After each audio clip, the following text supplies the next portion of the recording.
Thank you all for being here.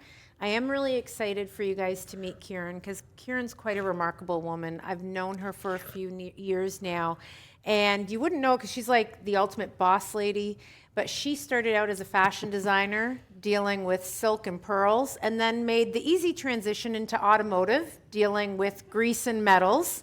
So she was in automotive manufacturing in a management position. You can imagine what that was like, going from the one to the other. Then she decided, why not throw something else into the loop, and went into food manufacturing, working for one of Canada's largest vegetarian food brands, Brar's. So the one thing that really impressed me about Kiran was her perspective and her philosophy as a leader, and how she prepares her teams for system readiness. Her unique harmonic leadership philosophy has been, I've seen it in action, and demonstrably it works.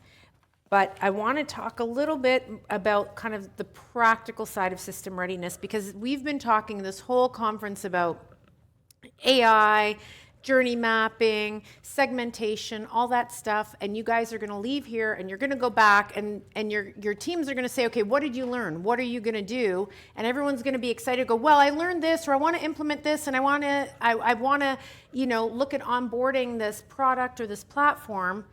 But the question you really need to ask is, are you ready? So I'm going to throw it to you and say, Kiran, what does system readiness mean to you?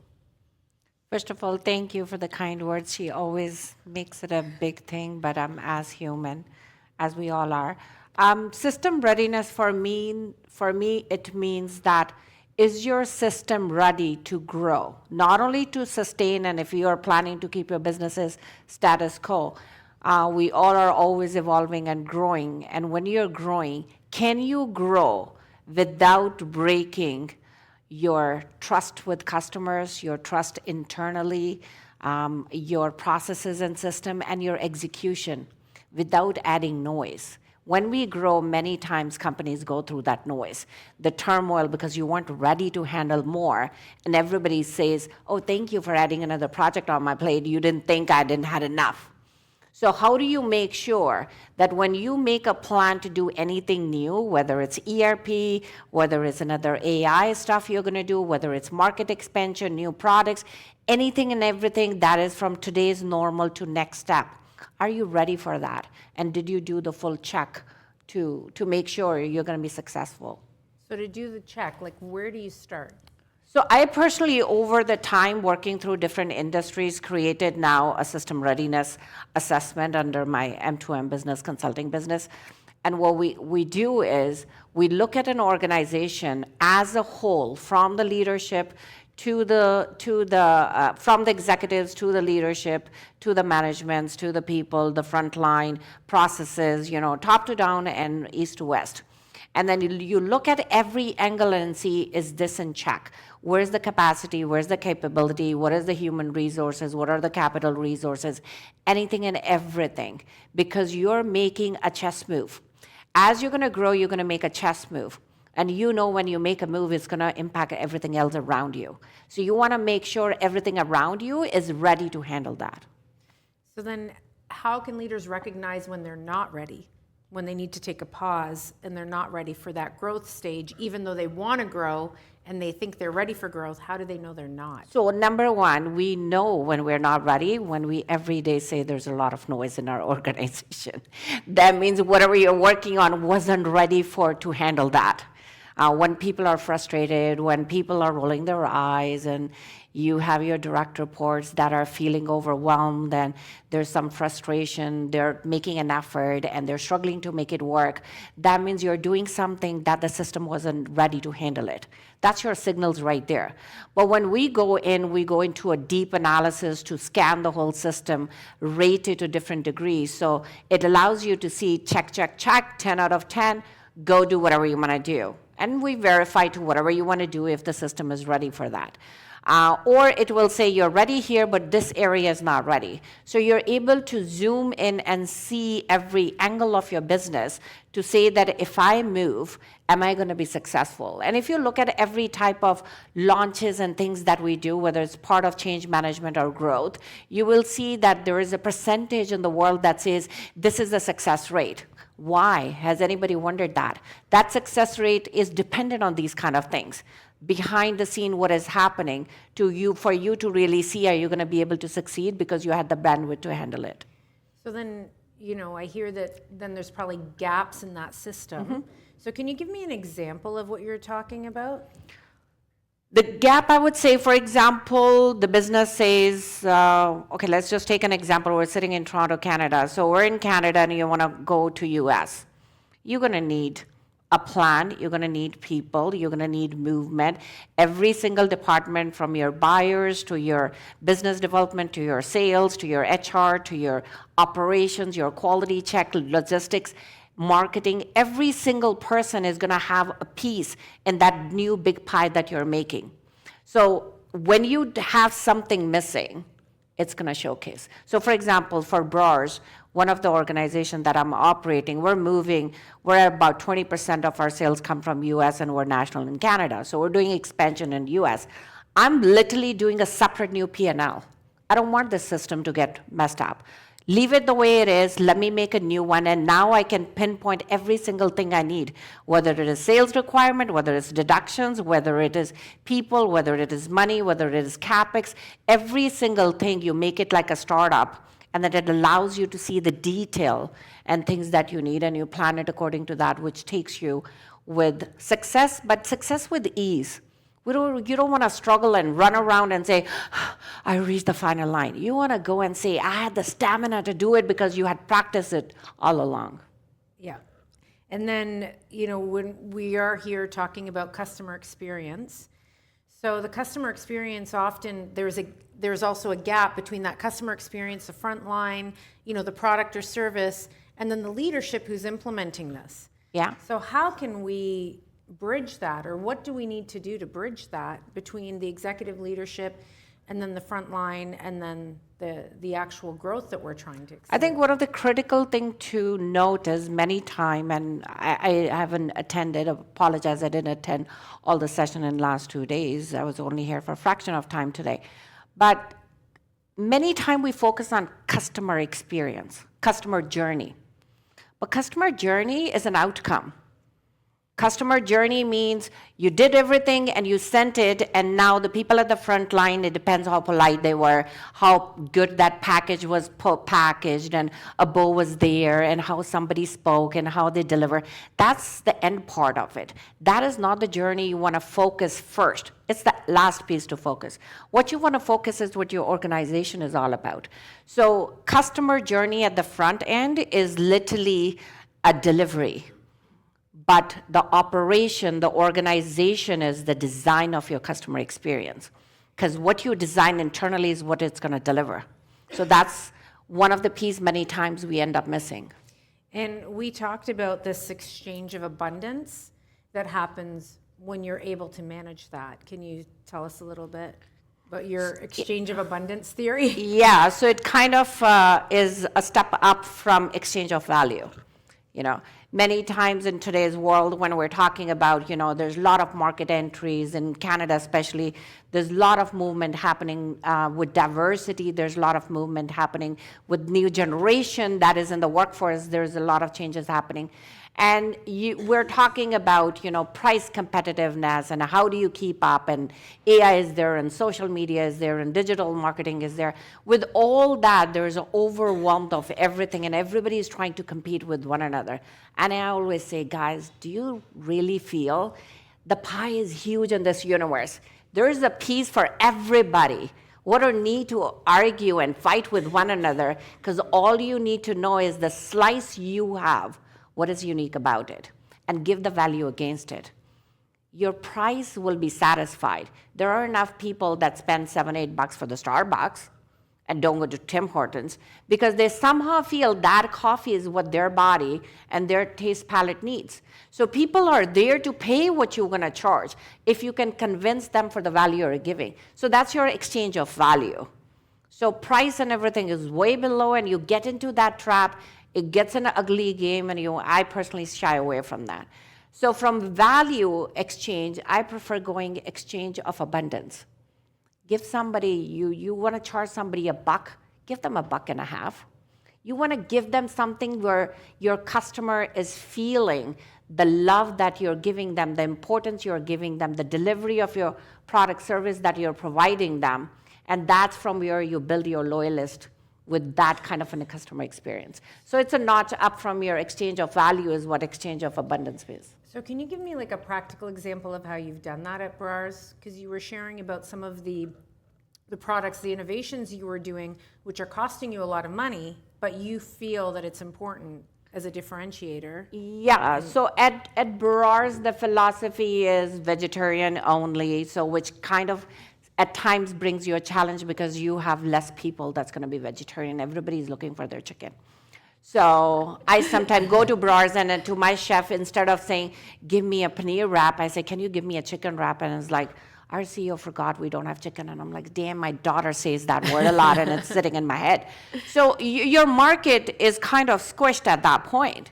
So either you can complain about it and say, well, maybe I should introduce chicken products and meat products. Or you can say, there's enough vegetarian people, what can I give them the best? What can I give them best? So our philosophy was the recipe has to be grandma recipes. How many of us, at least in my age group, I've seen my grandma making them. And your ingredient has to be the top notch. So now you're giving them that. Your recipe is gonna come best because you're making that. And we all know, all of us that cook at home, that makes a big difference. For us to differentiate it, and this is our value of abundance, products have different things added to it before, without going into details about what other companies do. For us we're not gonna add chemicals, we're not gonna add preservatives, we're gonna make product as natural it can be to the way grandma's made at home. And that allowed us to create that customer experience for our customers, which required a lot of technology study. It required a lot of food science innovation over the years to give that. And to take it one more notch, we said, okay, everybody's giving 90 days on paneer. I'm going to give 90 days without adding anything. How about I also give 180? Now none of the moms and dads have to throw a paneer sitting in their fridge because I took it to 180. So those are the efforts you're doing where you're trying to stay ahead of the market that already exists, but you're reading what does your consumer actually requires. So for us, our retailers, all national brands of Canada, they are our customers, and consumer obviously is B2C, so we interact B2B, B2C, both ways. And then we have chain of restaurants, so we have a direct line to BTC and through that too. So it gives us that exposure. So finding out the chat you were having before with the lovely ladies, it's about knowing what they're looking for and say, if they want this, can I give them one more? Because nobody knew that Apple could make iPhones. They wouldn't have known that. Nobody knew that there was horses would be replaced by cars. So the awareness is only how consumer knows. If you go beyond that awareness, you're giving that, and that is even a bigger aha to hit you home. But that earlier conversation, we also talked about the fact, I'm going to reference the Grandma's Recipes, is you have people internally in the organization that are going to say, why do we need to do this? Why are we going to change what already works? We already have our buyer. We're already doing this. And so now you're doing this investment and you're going to do it. And again, going back to system readiness, how do you know that your company's ready to do that and make that investment? I think everything boils down to, there's models in the world, top down, bottom up. And yes, I prefer both. But there are certain things that is only one way. The clarity comes from an executive of a company. If that executive sitting on the top seat is not aligned with every shareholder they have, there will be a noise in the company. Because these two bodies have to take the same breath at the same time. When you have that clarity, and then that message will trickle down to all the levels properly, then yes, you are synced and you're aligned all together to make it work. And to your question, the challenge is at the top, because many times, we just gave an example of Ford and Steve Jobs. The vision that an executive or a shareholder may have is not something everybody can see. Right. But that's what you are for. to keep that consistent message and the clarity that you see, to keep repeating it to your people, to your team members, to allow them to see one notch to one notch. They may not be able to see end of the tunnel where you're looking, but they can see one step ahead, and you just sell that and sell that. It's a step one by one. Yeah, and I'm going to throw something at her because I was telling her some of the subjects and some of the panels that we had earlier that I had where some of the buzzwords were, segmentation and AI obviously and journey mapping, and she's like, no, I don't really talk about journey mapping until I talk about system readiness mapping. So what is that? Because how are those two distinct? Yeah, we kind of touched on that. So journey mapping is outcome. You need operation mapping. You need leadership clarity mapping. If you have drawn a line, just like you have your lifeline, and you have done of your company or organization with products, and you know where all the operations are, all the milestones, all the touch points, from receiving an ingredient, for example, in food, to that product in somebody's house. If you have done all that and you know where people sit in every space, you know what process happened at every notch, you know at each point what's their capacity, what's their capability, what's their know-how, what's their strength, what's their weakness, what's their threats. Now you know where the gap is. And you need to backfill that before you want to expand and take another step. If you're only capable of taking 10 steps and you want to run outside the room, obviously you're going to fuel out. So you need to make sure you're fueled properly to take that journey. So the journey is back end. Customer experience, in my eyes, is not outside again. It's a fancy Christmas box with nice ties and beautiful wrapping. But what's inside was made by a buyer's choice, by a purchaser who purchased it, an operation person that produced it, a quality that did a check on it, a warehouse that kept inventory, a logistic team that took it to your shelf. If all these people are not doing it, what is the front line listening from the customer? Oh, my package didn't come on time. Oh, my quality wasn't good. Oh, I asked for 2 and I got 1. All these are happening not because of the front line that picked up the phone and they get yelling voice from the other side. It was the back end people in the operation that were doing it. So your alignment within your organization is showing outcome to your frontline people. So your frontline people should be your customers, because if they're happy and every customer is calling them and saying, you're an amazing brand, that means you're doing an amazing job. But if they're saying, I had a hell of a day today and 10 of them were yelling at me, that means and if more gift cards you're giving, free cards you're giving, onesie twosie is fine. But if that isn't a habit and people are writing reviews of 2 points, that is your signal that there's something wrong in the operation, or at the top level, from the clarity going down to that operational team and the whole design of your company. So now that we're entering into this age of AI and implementation, how do we know that your organization is ready to implement AI? And I know most organizations have in some capacity at this point, but how do we know? Do you have any kind of signals that you reference? I'm going to share a story. So 2 years ago, and I know you have a time clock here. Yeah.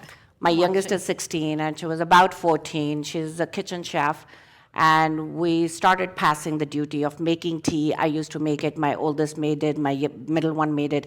And now it's like your time, okay? You're going to make the tea every time somebody wants a tea. So she's like, okay, teach me. So I'm standing in the kitchen, and she's like, measure. These kids in this age measure every teeny bit of it. And she's like, so how much sugar? How much water? I'm like, just put like this much. And she's looking at me. And I'm like, I realized when she gave me that look and she's like, can you properly teach me? I'm like, that's not how I was taught. We wing it. We just wing it. How much water? How much sugar? This much tea leaf. And she's like, well, no wonder sometimes say today the tea is so good and some days it's not. And I'm like, yeah. Also the energy, how much tired I was when I came home and how much attention I was putting in winging it. And right away that thing came to my mind that I always used to say AI is a tool. I'm like, I discard that statement. AI is a mirror. Because AI is just like that 15-year-old child. What I'm giving it to AI is what AI is going to give it back to me. So if we don't have as an organization clarity and the whole, how many spoons and how many of pinches you need to add, you're telling that AI to replicate you. AI is only going to replicate what you give. So that's from where I think AI is an amazing tool. But it's a mirror, and if it is a mirror, system readiness, your effectiveness, your capabilities have to be to that T so that you can tell those robotic things and softwares to replicate you. So what would you say there's one truth about customer growth that leaders often learn too late? Clarity. Clarity. Because clarity brings you courage, and courage is going to give you the confidence, and that is what is going to tell you where you're taking the company. If you're taking the organization in a direction which your team can see, and you are going into all these new AIs and ERPs, and there's, every direction you look, there's a gem and there's a diamond and there's a spark, and you want to get them all because everything is like, oh my God, my organization needs that. I just have to figure out how the CFO is going to approve it and how the board is going to back me up. But you need to really know, is that the right one for you?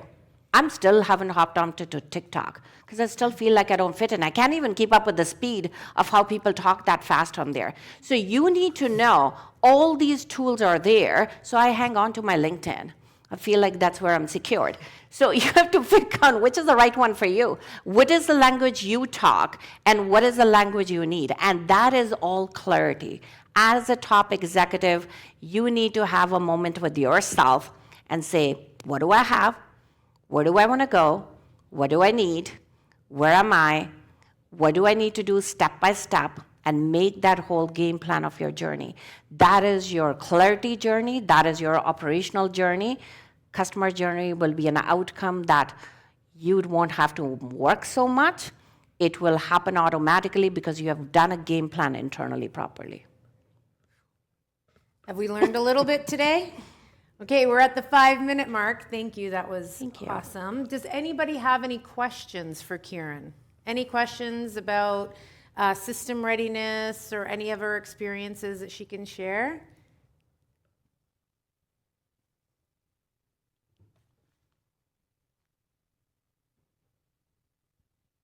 Hello. Thank you Hi. very much for this lovely fireside chat. You mentioned talking about being a vegetarian focused brand and it positioning you guys in a bit of a harder niche. I have a question because is this an area that you guys have to focus on only being vegetarian, or is it more like when I'm looking for brands to buy, I love chicken and meat, but I never think, oh, I'll just buy just because it's vegetarian. I'll just buy it if it tastes good, if it's nice. I don't care if it's vegetarian or not.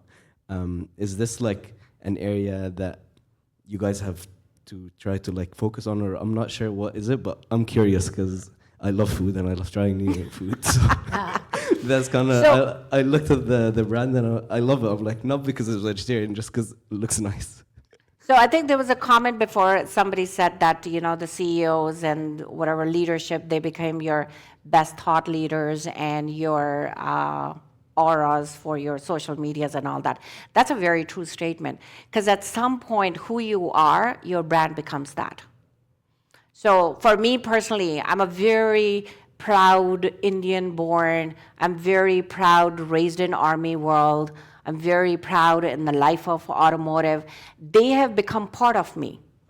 So I like my traditions, but I like evolving to the new nature. I like sitting with my grandma, but I also like sitting with the 10 o'clock that use the language itself of them. I have to learn what does that word mean. So whatever you are, your brands and everything, it becomes you. And that is what real authentic means, according to me. It is nothing about if this is the right space or that is the right space, because everything is needed in this world, and there's always enough buyers and users of whoever you are. It's all about what do you want to stand for. So for me, coming to this brand wasn't about whether they're making vegetarian or non-vegetarian stuff. It was about the values it stood for. If they didn't have the value of high ingredients, clean products, caring for the consumer, don't care for the community, people are not treated well, culture wasn't there, Kiran Mann wouldn't be there. So it's all about, there's no right and wrong. It's all about who are you and where do you belong and fit in. Because if you don't fit in and you don't belong there, you will not add to that organization. You won't evolve the company and yourself because you're an unfit match. Okay, and we have another question, I believe, up here.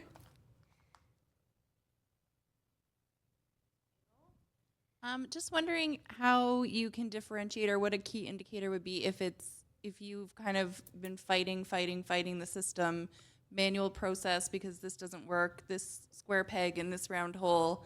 Like, what would be a good indicator to be like, we need a new system? Like, this isn't going to cut it anymore. So when we started with the clarity from the top, right? So for example, you're sitting at that hot seat, okay?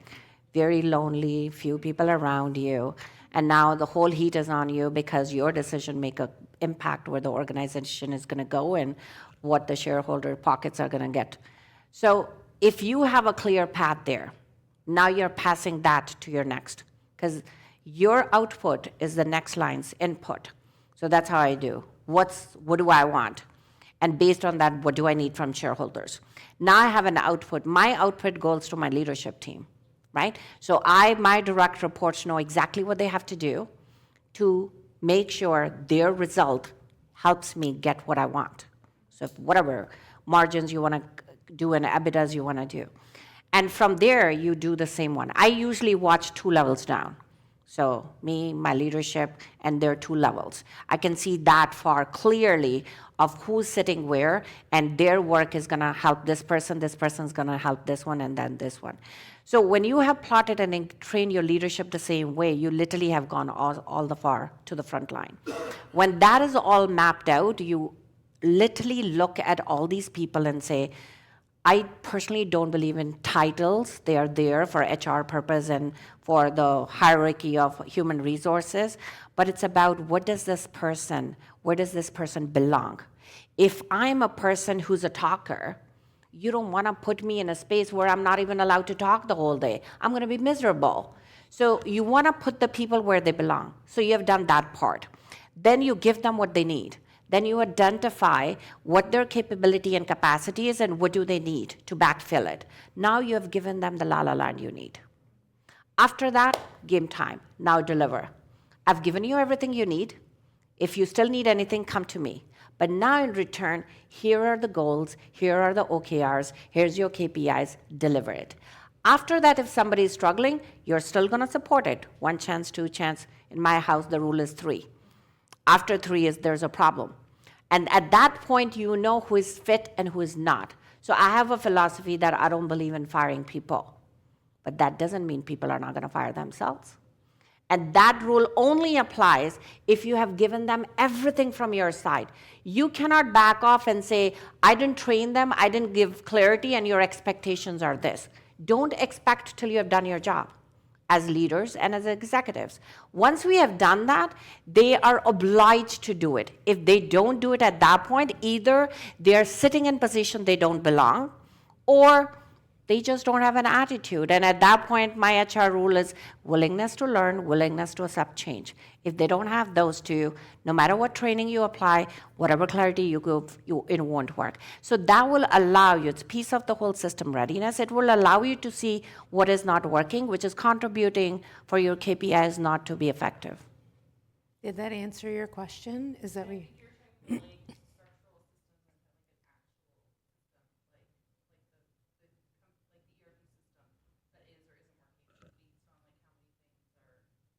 If, yeah. So the ERP effectiveness will now go into 2 pieces, right? Either it's people effectiveness, where I talked about. The other is that system capability effectiveness. But there's a third piece, the people's knowledge about that system. So many times ERP wasn't a problem. People just didn't know how to use it. And there's a gap of that. And many times we always love blaming our vendors. These guys didn't support us. They didn't give us a good ERP. We ended up choosing else. What we miss is, did we put the effort we needed to do that? So these are all the pieces you're going to see which one is contributing to the problem you're seeing. And so we have run out of time, but if you'd like, Kiran will be here for a few minutes, and you can talk to her specifically if you have any specifics. But I want to thank you so much, Kiran. Thank you. Thank you Thank for you. taking the Thank you. time. Thank you, Thank you, everybody, guys. for joining us.